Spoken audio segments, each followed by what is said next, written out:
Adequately, a puppy should have 3 small meals per day with the daily allowance divided into 3.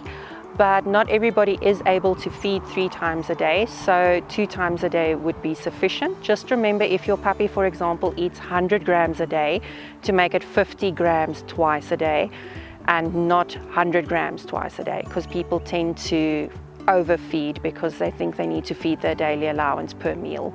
A puppy's nutritional requirements will depend on the age, the breed, and the activity levels of the puppy. As soon as you get your puppy, you might decide to feed something different than the food your puppy was used to.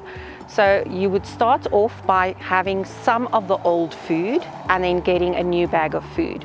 For the first 2 days, you would feed 75% of the old food combined with 25% of the new. Then on day 3 and day 4, you would feed 50% old with 50% new.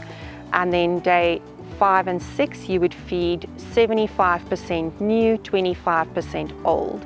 And going on to day 7, 100%.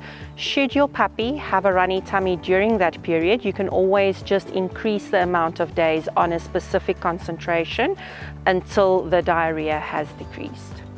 A lot of people would like to know if they can teach a puppy to eat out of a specific food bowl.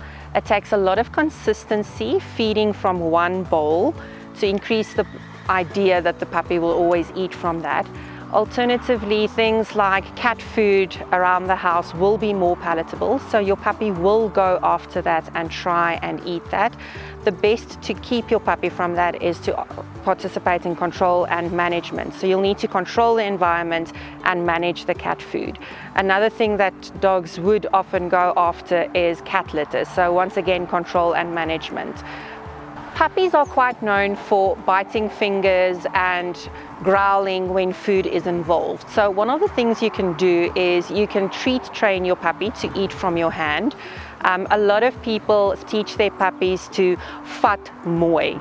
And for me, that's one of the worst things you can teach a puppy, because if you have children at home, they're definitely not going to know to ask the puppy to fat mooi. A puppy should always take gently from your hand and not bite. So the ideal would be to put a treat between your fingers, hold your hand out straight, and then curl the treat into your hand. Once your puppy smells the treat and doesn't bite, it's allowed to lick, you can open your hand and allow the puppy to have the treat. Should your puppy paw or bite at your hand, you're not allowed to give the treat. This teaches your puppy to take gently. It also teaches your puppy self-control around food.